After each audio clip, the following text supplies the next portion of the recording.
তো মারাত্মক রিস্কের কাজ বকুল। হ্যাঁ, আর তাছাড়া তোর যদি কিছু হয়ে যায়, লোকগুলো তো খুব একটা ভালো লোক নয়। ওরা একদমই ভালো লোক নয়, ওরা তো খুব খারাপ লোক। আর আমি এটাও জানি যে কাজটায় খুব রিস্ক আছে, কিন্তু মেয়েগুলোকে যে ইমিডিয়েটলি উদ্ধার করার খুব দরকার। বাবা, আমরা এক প্রকার বাধ্য হয়েছি এই রিস্কটা নিতে। আমরা না অনেক কষ্টে ওই নয়না, তারপর বিট্টু, এদেরকে ট্র্যাক করেছি। এখন এই সুযোগটা হাতছাড়া করা যাবে না গো, যে কোনোভাবেই হোক এই সুযোগটা আমাদের কাজে লাগাতে হবে। বকুল, তোমার ভয় করছে না? আমার তো শুনেই হাত পা ঠান্ডা হয়ে যাচ্ছে। দিদিভাই, আমার যে একদম ভয় করছে না সেটা নয়, ভয় করছে, কিন্তু যেই আমি ওই ছেলেগুলোর কথা ভাবছি না, আমার রাগে একেবারে ওই মেয়েগুলোকে উদ্ধার করতেই হবে গো, যে কোনো মূল্যে ওই মেয়েগুলোকে উদ্ধার করতেই হবে। পারবি? পারবো বাবা, তুমি তুমি মন থেকে বিশ্বাস করে বলো আমি পারবো, তাহলে আমার মনের জোর বাড়ে বাবা। বিশ্বাস আছে রে মা, আমি জানি তুই ঠিক পারবি। যে কোনো পরিস্থিতিতে তুই তোর কর্তব্য করবি, আমি জানি। আমি মাঝে মাঝে ভাবি যে লোকে কত ভুল জানে, ভুল বোঝে। তারা শুধু ওই পুলিশের চাকরির ওই ভালো দিকটাই দেখে। আরে কত কাজ করতে হয় পুলিশকে প্রাণের ঝুঁকি নিয়ে। তোকে যদি দেখতো না সবাই, তাহলে ভুল বুঝতে পারত। একদমই। আমিও প্রথমে ওই দলেই ছিলাম, তারপর চোখের সামনে যখন তোমাকে দেখলাম, আমার ভুল ধারণাগুলো না সব ভেঙে গেল। তোমার প্রতি, এন্টায়ার টিমের প্রতি শ্রদ্ধা আরও বেড়ে গেল। বুঝছি অগ্নিজিৎ বাবু ভদ্রলোক কি ভালো মানুষ। উনি এই মিশনে আছেন তো, মানে তোমাদের সঙ্গে স্পটে? নিশ্চয়ই স্যার, তো থাকবেনই। বকুল, তুমি কি তার মানে বাড়িতে রেডি হতে এসেছো? হ্যাঁ, সন্ধে 7টায় স্পটে পৌঁছতে হবে। স্যাররা আগেই চলে যাবেন, তারপর আমাকে ফোন করলে আমি বাড়ি থেকে বেরোবো। ওকে, আমিও যাব তোমার সঙ্গে।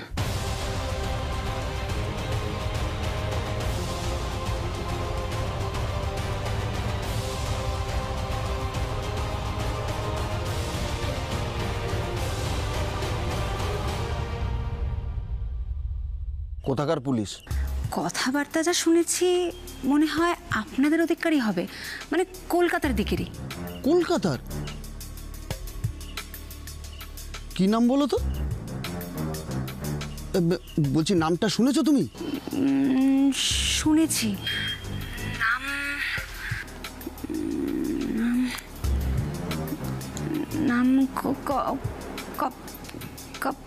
না না না,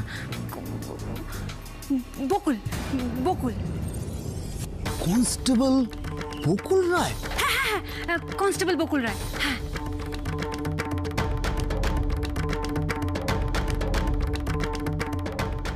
ঠিক আছে, তুমি ফোনটা রাখো, আমি দেখছি। আচ্ছা।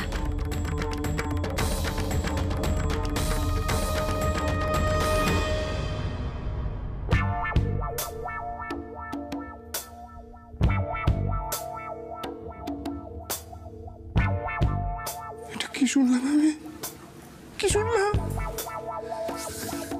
নিজেই নিজের মাথা হাড়ি কাটা রেখেছি। জানু বলেছিল, বারবার করে বলেছিল যে মিলিমিটার সুবিধের নয়, ঠিক তাই হলো। মেয়ে দেখ, এবার বইয়ের কথা না শুনলে কি হয় দেখ, বোঝটা না বোঝ।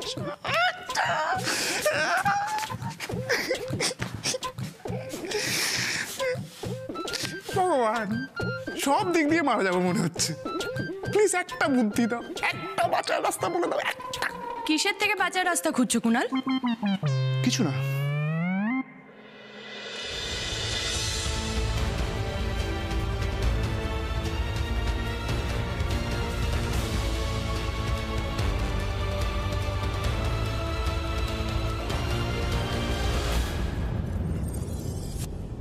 কি করা যায় বলতো সুনীল?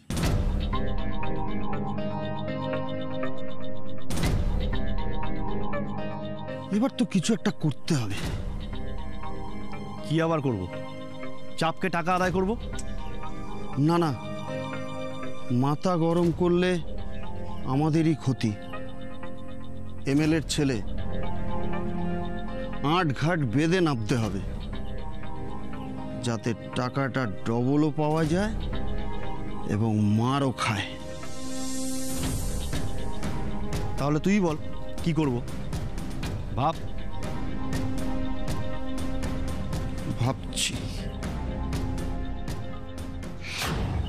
ভাবছি সুনীল, বকুল রায়ের ইনফরমেশনটা কাজের। তুই ওকে চিনিস তো? রিসেন্টলি খবরে এতবার এসেছে, খুব ফেমাস তো, চিনবো না? আমাদের থানারই তো কনস্টেবল। ব্যাস, এই বকুল রায়ের কাছে গিয়েই একটা কমপ্লেন লজ করতে হবে। খুব ভালো হবে। বোন নিজের হাতে দিদিকে লকাবে ঢোকাবে। ছি, ওই বোনের কি দিদি! না রে সুনীল, বর্ষা না,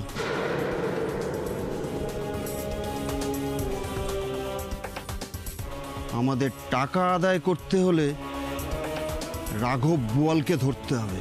সেটা কে? কেদার বসু? হ্যাঁ, একমাত্র ওটাকেই চেপে ধরতে পারলে আমাদের লাভ। কুণাল বর্ষার নামে এফআইআর হলে তারা হয়তো জেলে যাবে, তাতে সুদ তো ছাড়, আসলটাও পাওয়া যাবে না। কিন্তু কেদার বসুকে ধরলে পার্টি ফান্ড থেকে হয়তো টাকাটা বেরিয়ে আসতে পারে, বুঝলি? বুঝেছি, কিন্তু তার আগে তো সবাইকে এক জায়গায় করতে হবে। আমরা ওখানে যাচ্ছি একটা স্টিং অপারেশনে, সেখানে তুমি কেন যাবে? আর স্যারই বা তোমাকে কেন অ্যালাউ করবেন? অগ্নিজিৎ বাবু অ্যালাউ করবেন, আমি ওনার সঙ্গে কথা বলে নিচ্ছি। তুমি বুঝতে চাইছো না কেন? এটা আমরা একটা অফিসিয়াল কাজে যাচ্ছি।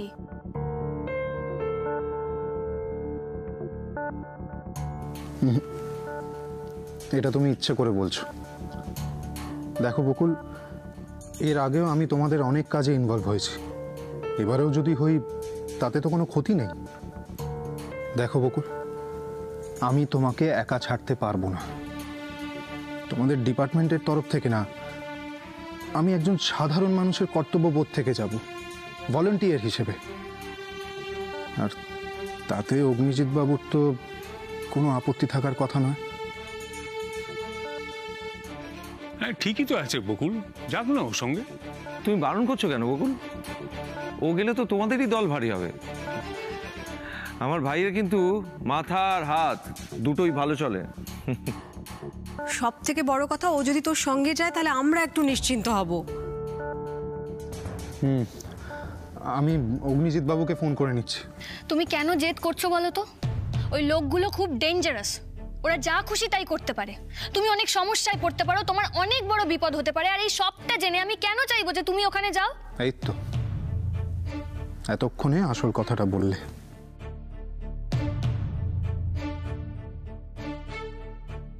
আমি আগেই বুঝতে পেরেছিলাম তুমি এই কারণেই আমাকে যেতে মানা করছো। হ্যাঁ করছি, কারণ আমি চাই না তুমি কোনো বিপদে পড়ো। আর এমনিতেও আমার বাবার খুনিকে ধরতে গিয়ে তুমি অনেক সমস্যায় পড়েছো, তোমার অনেক বিপদ হয়েছে। প্লিজ আর না। শুধু নিজের কথাটাই ভাবছো না বকুল? এরকম একটা বিপদে তোমাকে জেনে শুনে যেতে দিই কি আমি বাড়িতে শান্তিতে বসে থাকতে পারবো? যেখানে খুব ভালো করে জানি শুধু প্রাণের আশঙ্কা না, তোমার সাথে আরো অনেক খারাপ কিছু হতে পারে। ছেলেগুলো তোমাকে ব্যবহার করার চেষ্টা করতে পারে। আরে ওরা তোমাকে তুলে নিয়ে যাবে বলেই তো আসছে।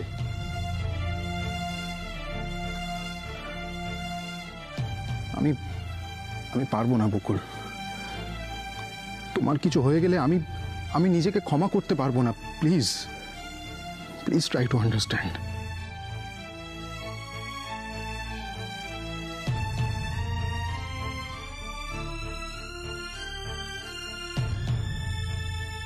তার থেকে আমরা দুজনে একসঙ্গে থাকলে ভালো হয় না? যা হবে একসঙ্গে হবে।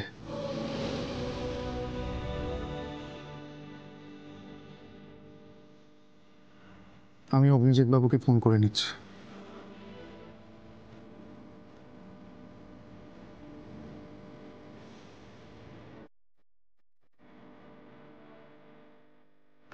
অভিজিৎ বাবু, আপনার কাছে একটা রিকোয়েস্ট আছে।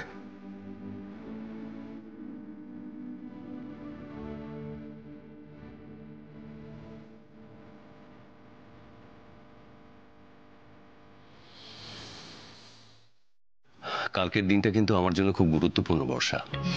হ্যাঁ বাবা, আমার জন্য কালকের দিনটা খুব গুরুত্বপূর্ণ। কাল পার্টির কোর মেম্বার্সরা মিডিয়ার সামনে আমার নাম সভাপতি হিসেবে ঘোষণা করবে। এটা তো আপনার কতদিনের স্বপ্ন ছিল, তাই না বাবা? হ্যাঁ বর্ষা, তুমি তো জানো একবার সভাপতি হতে পারলে ভিতটা কতটা শক্ত হবে, কতটা মজবুত হবে। নিশ্চয়ই। বাবা, কালকে আমি আপনার পাশে থাকবো তো? হ্যাঁ, অবশ্যই থাকবে। আচ্ছা, এতে প্রশ্ন করার কি আছে বলো তো? তোমার জন্য আমার কাজকর্মের কি কম সুবিধা হয়েছে?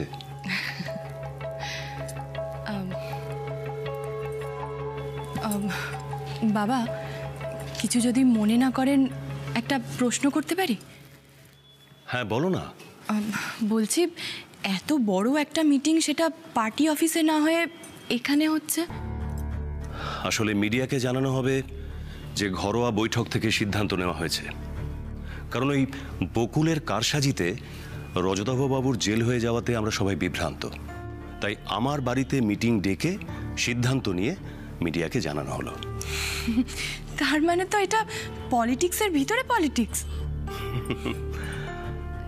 বর্ষা, তুমি যে কাজটা করবে সেটা হলো খাওয়া দাওয়ার বন্দোবস্তটা তুমি কিন্তু জমিয়ে করবে। হ্যাঁ হ্যাঁ বাবা, আপনি একদম চিন্তা করবেন না, আমি এক্ষুনি মিলিকে ডেকে সবটা বুঝিয়ে দিচ্ছি। মিলি, মিলি একবার এদিকে এসো তো। কিন্তু বর্ষা, মিলি কি পারবে? খুব পারবে।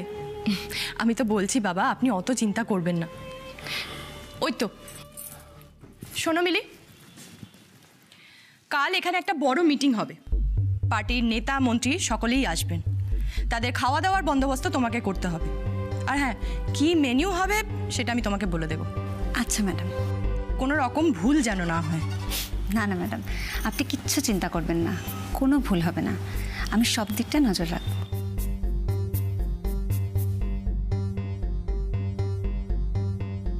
অতিথিদের ছাড়ো, কাল তোমাদের যা খাওয়ানো হবে হজম করতে পারলে হয়।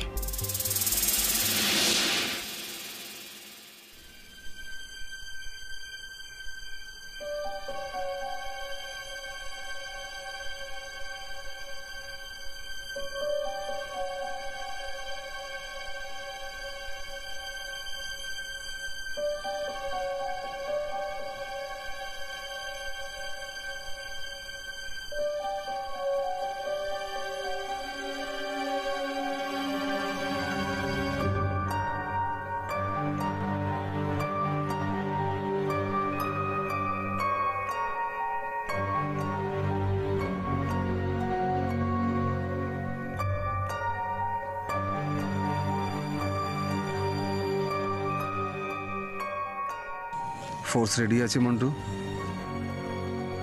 ওকে, আমি সিগন্যাল দিলেই ঘিরে ফেলবে।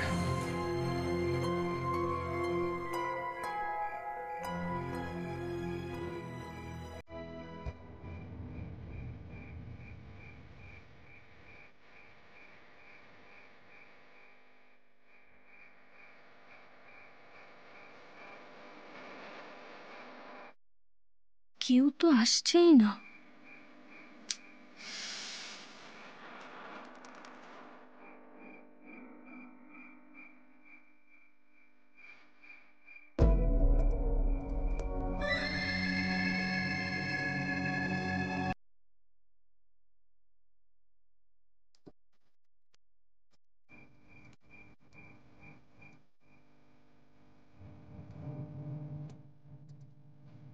এখনো অবশ্য সময় আছে, কিন্তু তো একবারও মেসেজ করলো না।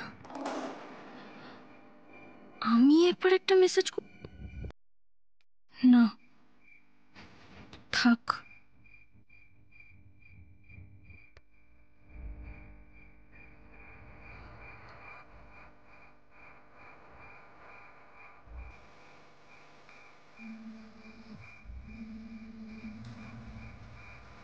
বলো মন্টু। না না না, 7টা বাজতে এখনো 20 মিনিট বাকি। আমরা একটু আগেই পৌঁছেছি, ওয়েট করতে হবে আমাদের। তুমি চারিদিকে নজর রাখো আর আমার সিগন্যালের জন্য অপেক্ষা করো।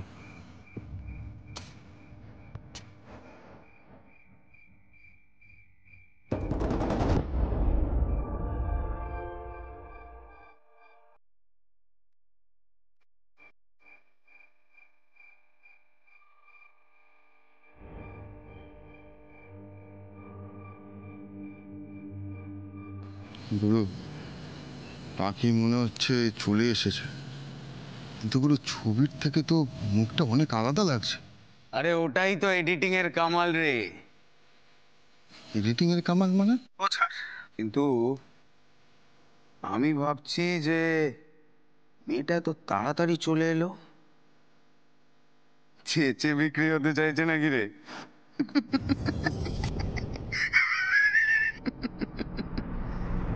আরে আশেপাশে ভালো করে দেখ, মেয়েটার সাথে কেউ আছে বলে মনে হচ্ছে? আশেপাশে তো কয়েকটা লোকাল পাবলিক ছাড়া কাউকে দেখতে পাচ্ছি না গুরু। মা একাই আছে। ঠিক আছে, কাজ শুরু করে দে এক্ষুনি। কিন্তু এখনো তো সময় হয়নি মন্টুদা। চুপ! যা বলছি সেটা কর। টাইমের আগে কাজ শেষ করে কেটে পড়ো ওখান থেকে। প্ল্যানটা মাথায় আছে তো? হ্যাঁ গুরু। কজন আছিস তোরা? 5 জন। রাস্তায় এমনি যে পাবলিক আছে তাদের একটা ব্যবস্থা করতে হবে, আর যা বলছি সেটা মন দিয়ে শোন।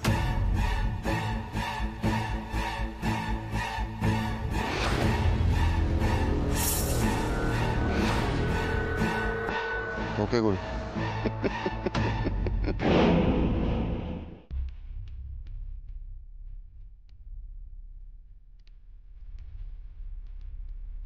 ধুর, একটা মেসেজ করেই দেখি।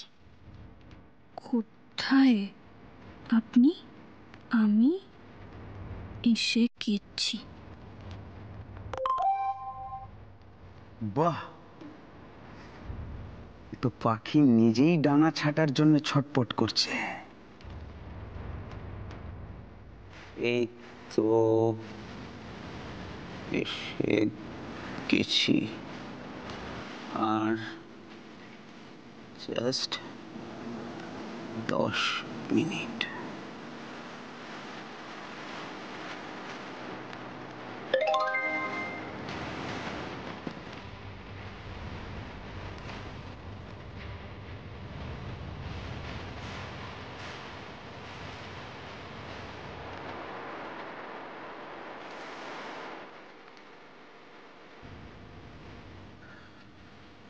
দাদা, এই ঠিকানাটা একটু বলতে পারবেন? এই ঠিকানাটা এখানের নয়। না না দাদা, এখানে এখানে আমার বন্ধু থাকে। প্লিজ দাদা, একটু ভালো করে দেখুন না। আসলে ওই আমাকে এই ঠিকানাটা দিয়েছিল। আরে বললাম তো এখানে নয়। দিদি, এই অ্যাড্রেসটা কোথায় একটু বলতে পারবেন?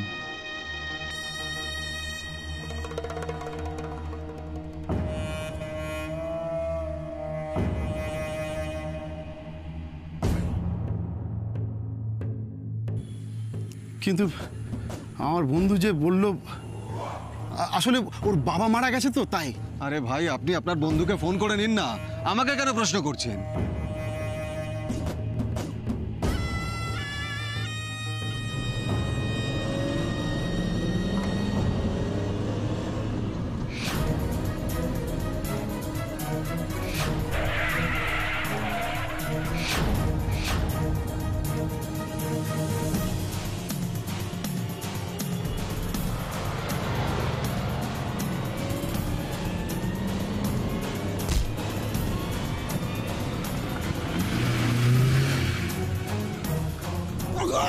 বকুল